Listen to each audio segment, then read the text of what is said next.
I know that I have gone way past my time.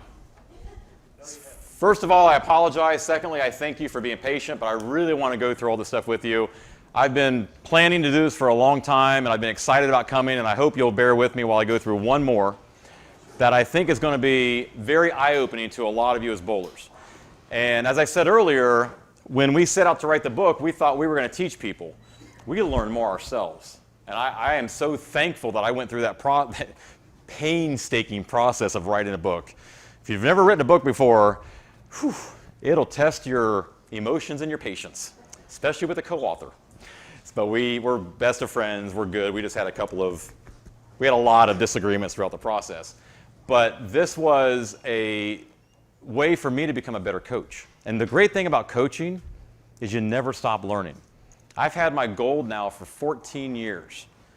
And I feel like I have learned more in those 14 years than when I got my gold. And that's supposed to be the top of the USBC coaching tree. Well, I feel like I just started learning when I got my gold. And so it's so much fun to learn from other coaches, to do these bronze and silver classes and these types of events where I learn from players and coaches every day. And I love waking up and knowing I'm going to learn more about how to be a better coach today. And part of being a better coach involved the pocket. So what I'm going to ask you to do, I know you all have a little bit of a little notebook in front of you. I'm going to ask you to open up a page, just a scratch page. I'm going to go through 6 slides. And I'm going to ask you to number 1 through 6. And all you're going to do is, as I show each slide, you're going to answer the question with a yes or no. Do you think this is the pocket? So this is the first one. So you're going to write just number 1, and then you're going to put yes or no if you think this is the pocket. Okay, so the second one is that one. So again, number 2 now, you're asking yourself, is this the pocket? If you saw this ball go into the pins, would you consider that a pocket hit?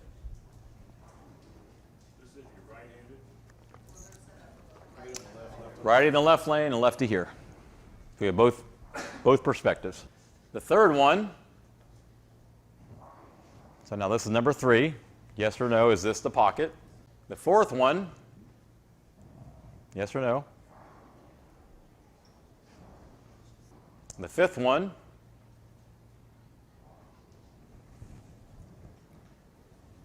is that the pocket? So again, right-handed bowler on the left lane, left-handed bowler on the right lane. And then the last one, number 6, is there. Is that the pocket? Now let's have some fun by going through the results. Because when we first started writing this book, it's now called Bowling Beyond the Basics. The actual first title was I Left the Pocket 710 and Other Bowling Fairy Tales. And we wanted to make a big focus of this book, which we wanted to write something that's never been done before. We didn't want to write a how to bowl book. This book has nothing to do with how to bowl. Everyone's done that. We wanted to do something different. And so the pocket we thought was very misunderstood. Again, it goes back to the whole insanity thing. So let's see how we did. We polled a lot of bowlers on Facebook. We did a big Facebook poll as a part of our research. We had over 300 people respond to this. And we asked them to also tell us what level of bowler they thought they were. So we had a lot of bowlers say they were an expert bowler, novice, beginner, whatever the level was. So we had a variety of experience levels and skill levels responding to this. So this one, the first one that you wrote down, this is board 15.5. So the bottom of the ball is on 15.5 when it impacts the head pin. The odds of a strike is 49%. How many of you said that was a pocket? Okay. How many of our bowlers who we polled said that was a pocket hit? Was 53%. But 70% of the people responding to this, over 300 people, expected a strike when they hit that position right there. All right, so let's go to the next one. The next one is 16. Show of hands, how many thought pocket? Please raise your hands high. Okay, good number. The odds of a strike are still about half, 51%. 78% thought that was the pocket, and 82% expected a strike in that position right there. Because it's, in that general halfway point there on the head pin. 16.5. How many of you thought it was a strike? Now we're starting to get more and more, okay? The odds of a strike are only 58%. How many of our bowlers expected a strike was 91%. And most of the hands went up on this one here. This is where you hit on all those shots that you swore were in the pocket but didn't carry. Strike, pocket, board 17. Odds of a strike are still only 3/4. 71% expected a strike, and this is the lightest hit that would be considered in the pocket area. 17.5. How many thought it was a pocket? One more time. How many of you thought it was a pocket? One more time. How many of you thought it was a pocket? Everybody raise your hand. No, but in all reality, about less than 10 of you raised your hand. The odds of a strike are 85%. How many bowlers expected a strike was 22%, and only 7% of our experts thought it would strike. This is the pocket. This is the only pocket. Is that right there? So if you're looking straight down the 20 board, let's say you're a right-handed bowler, you're going to see a very small sliver of the left side of the head pin. Most bowlers would call that high flush. It's flush. The problem is they think it's high flush, and then they move after they struck, and now they leave a 10 pin. So they're going the other way. Yeah? Does the angle change? Great answer. Great question. So does the entry angle matter? It does matter, but not as much as you think. So the entry angle, as it increases, by the way, 6% of entry angle is the most that you can get as a bowler, and that's very, very, very rare and difficult. So, I'm sorry, 6 degrees. 6 degrees of entry angle is very, very difficult to achieve, but going from 2 to 4 to 6 degrees does increase the lucky strikes a little bit more. It won't change this. This will be the same, virtually. If you're at 2 degrees, 4 degrees, or 6 degrees of entry angle, so you have more, a little bit less, or a little bit less of entry angle, if you're on 17.5, you're going to strike a lot. Entry angle becomes very, very unimportant at that point. The entry angle matters when you are off 17.5, and you might increase your lucky strikes. What crosses a solid 9? A solid 9 is actually the pocket. So let me show you, right here. Look at the highest percentage of pin you'll leave on 17.5. It's a 9. A lot of times we think that for a right-hander, the only true tap in bowling, right, is the 8 pin. It's actually the 9 pin. It's actually the 9 pin. So if we go back, this is, again, the highest percentage strike shot. 7% thought it would strike. But this is why, because this is the pocket, and that's why the 9 pin is the most common leave. Now, that could be because the pin's offset a little bit. Remember, by USBC specifications, pins can be offset a 1/4 of an inch. If the bottom of the pin and that circle is not the same, there's a little bit of a tolerance allowed. So if that is offset, that can cause a little bit of what we see here. But the 9 pin is the pocket hit. The 8 pin actually is not. Now 18, how many of you thought this was a strike? Okay. Yeah, this is getting to be the high flush area. So this is actually a high flush. This is about a half a board left of the pocket for a right-hander. And this is where it's not actually the pocket, but it's pocket adjacent. Let's call it that. The pocket is a defined spot. And I think what I want to get out of this with you today is to see the pocket as a very finite spot and not an area. Because a lot of you raised your hand on the 16, 16.5, 17 board position. And that's where you're going to leave your 7s, your 10s, your 7-10s. And you're going to think that, well, that's bad luck. Well, that's not necessarily true. So let's go through this for a second. This is a study that USBC did. We actually adapted this with their permission for part of the pocket chapters of the book, where they did this study, and you can see with 17.5, the white, the gray, and the black are the 3 different entry angles. So the white is 2 degrees, the gray is 4, and the black is 6. So you can see at 17.5, look how much percentage of striking there is. Now, if you look at that, All three of those peaks on the green line are over 90%, aren't they? But back earlier, I said on 17.5, your strike percentage is 85%. Well, the reason is they did two different studies. They did this study, and they did a study they called I Left What Where. And they did hundreds and hundreds of high-speed shots watching where it hit the head pin and what was left. And this study takes the percentages higher. Those percentages that I showed you on each slide of strike percentage, that was the I left what where percentages. The truth is somewhere in between. So we have different numbers based on which study you look at, but the bottom line is if you hit 17.5, you're going to strike virtually every single time. Like in my experience, it's well over 95% of the time. So if we watch this ball here, I love this one too. It looks like it's spinning backwards, doesn't it? I love that. I'm going to let you watch that a couple times in real speed, then I'm going to slow it down. Because this is where, as a coach, you really should pay attention to this a lot more because your bowlers are not going to be aware of it. It might be worth a discussion with them so they know what you're looking at when you're talking to them. But that shot right there is going to strike over 95% of the time. And I'm probably being conservative on that number. And the reason is because of where it hits. So it's very high on the head pin. And because it hits high on the head pin, that's going to position the ball on the left side of the 3 pin. So watch as the ball goes into the 3, it hits the left side. The 3 goes into the 6, and the 6 goes into the 10. Nothing's left to chance. If you watch the left side of the lane, watch how the pins take each other out. If these sidewalls on the lane were 5 feet on either side, you would have seen exactly what you saw right here. These pins needed nothing to help them fall because of where the ball was when it entered that pin. Now, because it enters on 17.5, watch where the ball exits. Look at the 8 and 9 pin. Use the 8 and 9 pin as your reference points. And when the ball goes pretty much right between the 8 and 9, that's a perfect strike.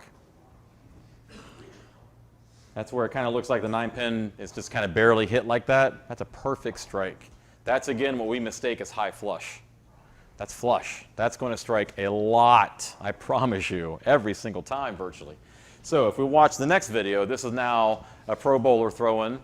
We're watching in real time. I want you to kind of see the same thing by where the ball hits the head pin. For you to watch this in real time, for me to watch this in real time and tell you emphatically where that ball is when it hits the head pin, we're guessing. It's too fast. If I tell you, oh, I know that ball's on 17.5 when it hit the head pin, and I'm watching it in real time, you better question me because that's hard to say. But watch the green ball through the pins. Don't watch the pins. If you watch the ball through the pins, which is very easy to watch, you'll see the ball exit relative to the 8 and 9 pin. That's what your bowlers need to start watching. We're so trained as bowlers to watch the pins fly around because that's fun. Well, that's not helping us any. We got to watch the ball where it exits relative to the 8 and 9 pin. That is just like the soccer ball. That's going to strike a lot. But what we have is balls that enter the pin deck like this.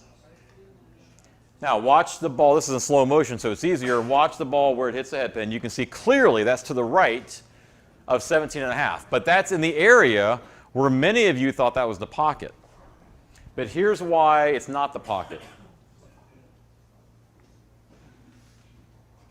So we'll see where it hits. Because it hits the head pin farther to the right, that's going to make the ball hit the 3 pin in the face, and it's going to barely clip the left side of the 6. And so the 6 can't go into the 10, and in this case, the 6 falls in front of the 10. Watch where the ball's exiting, right in front of the 9 pin. So that was an area where a lot of you and most people think is the pocket. That 10 pin is exactly what Belmo deserved. This is his shot, by the way. Sorry, Jason, I had to pick a shot where he left the 10 pin. This is what he deserved. Not that he threw a bad shot. Please understand, there is a difference. You could have thrown the best shot you've ever thrown in the history of mankind, and this could still happen. This does not mean you threw it bad. It just means you're not in the right spot to get it to finish on 17 and a half. Now on this shot, I think this is the one that we all kind of cringe when it happens. That solid ring in 10, right? This place sucks. The bowling gods hate me today. All the excuses, right? Well, when I slow it down, tell me what's different there between this one and Belmo's. Position's the same. And so because of that, the ball's going to hit the 3 pin, the 3 clips the left side of the 6, and in this case, the 6 flies around the 10 instead of going into the gutter. But watch the ball. It exits closer to the 9 than it does between the 8 and 9. Sean got what he deserved. No offense to Sean, no offense to any bowler they say that about, but they got what they deserved based on where the ball hit the head pin. Kelly Kulick. Oh. How many of you have left a pocket 710? Put your hands down. You've never left a pocket 710. Trick question. You've never left a pocket. It's impossible. You're either going to leave a 710 or you're going to hit the pocket. You can't do both. You can't do both. You can't possibly. Oh, hold on, hold on. Let's go back here.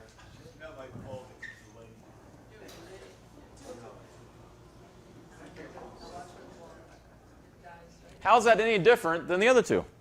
It's right of the pocket. It's light. It's not the pocket. It's right of the pocket. And so because of that, in this case, again, the ball goes into the 3, 3 clips a 6, the 6 falls into the gutter, ball exits closer to the 9 pin, but the 7 doesn't go out. So you could say there's a little bit of bad luck that maybe the 7 didn't fall. Well, okay. But the 710 is not the pocket. There is no set. Remember the original title of the book? I Left a Pocket 710 and Other Bowling Fairy Tales. There's no such thing as a pocket 710. All 3 of these examples, the pocket is not hit. The ball is to the right of the pocket, substantially to the right of the pocket. Imagine, if you will,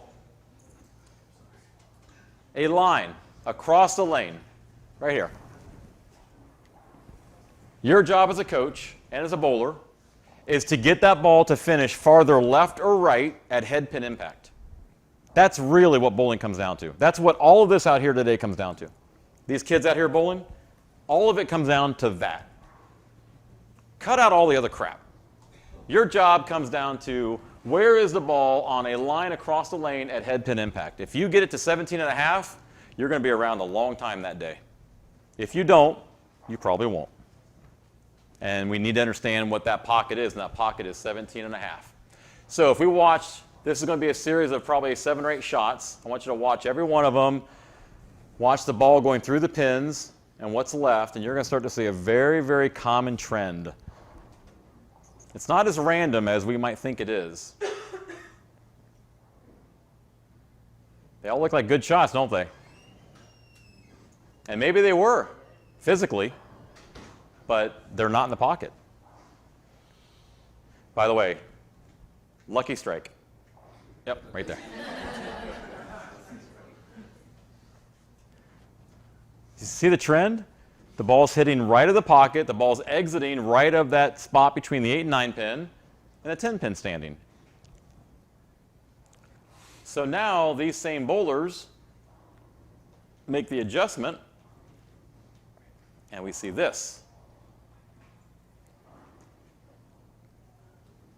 So what that adjustment is going to be different for bowler to bowler. They might move, they might change balls, they might do both, maybe change speed, change hand position. There's a lot of things you can do to change where the ball is left to right on the lane when it hits the head pin. But these are pocket hits that are going to carry every single time. Lucky shot. That wasn't the pocket. You feel good, right? Yeah. Well, you better move or it's going to stand next time. Get over yourself and move because you got lucky. And so I think that's critical for you as coaches to know, that when your bowlers are not carrying, it is not bad luck. There is very little bad luck in our sport. This is the pocket.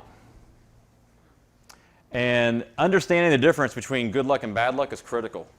I grew up and I even coached for a long time telling bowlers that we're a very unique sport. We have a lot more bad luck in our sport than other sports. You know, we're just in a sport where there's a lot of bad luck. Carry. I was of that belief for a long time. And now I know differently. That the amount of bad luck is this, and the amount of good luck is bigger than this bowling center. We get so lucky all the time and don't even realize it. When you see a pin fall late on what you thought was a pocket hit, you got lucky. When you see a pin stand on what you thought was a good shot, you got what you deserved. Just to be blunt. Again, not that you threw the ball bad. It has nothing to do with that. It has to do with your adjustments and how you're playing the lane. How many of you have missed spares because you're angry you left it? Yeah. I'm laughing because I know I've done that way too many times. I've left a single pin that I didn't think I deserved to leave, and I couldn't get rid of it in that 15-second rule. I didn't know the 15-second rule, so I was still angry when I shot it, and I missed the spare. That's unforgivable. There's no way that should ever happen. A, now you know what the pocket is, and B, if you use the 15-second rule, your emotions are cleared before you try to shoot it. And more importantly, if you are truly knowing what the pocket is and you're truly watching the ball through the pins, you will make quicker and better adjustments from fact and not fiction or fairy tales of what the pocket used to be. So now you know what the pocket is, you'll make better adjustments because now when you leave that ringing 10, you know that you can do better. You're not going to be insane and stay the same place and hope it falls down the next time, because it probably won't. Here's the general rule, the bowl smart rule, is if you leave pin standing, you did not hit the pocket. And I know you're going to think of some shots that you've thrown in your career, and you're going to think, I know I hit the pocket, and that pin, no. If you hit the pocket, they would fall. Is there a 1 or 2% chance? Sure, nothing's 100%. But just for general conversation's sake, if you leave a pin, you did not hit the pocket. And so hopefully that'll open your eyes this week when you bowl league, and you'll kind of see things differently. And then you can coach that more appropriately and more effectively to your bowlers, because you're going to implement it in your own game first before the season even starts. And then you'll know what to tell your bowlers. But this will help them to make better and quicker adjustments from reality and not what they thought was reality. This was so much fun to study. It was so much fun because the randomness is not as much as we think it is. Things happen for a reason where that ball hits the head pin. Yeah? 2-inch margin of error out the window. 2-inch margin of error at the head pin? Yeah, no. Yeah, a 2-inch margin of error equates to about a 2-board margin of error. No, 2 boards is not the pocket. The pocket is a spot, 17.5. Anything right or left of that is not the pocket, and if you strike, you got lucky. But that's okay. That's part of our sport. I have never seen a perfect 300. Never. Meaning all 12 shots were on 17.5. I've never, ever seen a perfect 300. I can't say I don't think it's been done. It's probably been done. I've never seen it. It's got to be very rare. Think about any of you that's had honor scores in here. You've had some lucky strikes that maybe you didn't realize were lucky. But that's okay. That's part of the sport. You threw it great, but the ball didn't finish where it needed to. I know I've run way over. Thank you guys so much. I apologize, and I thank you at the same time. Thank you, guys.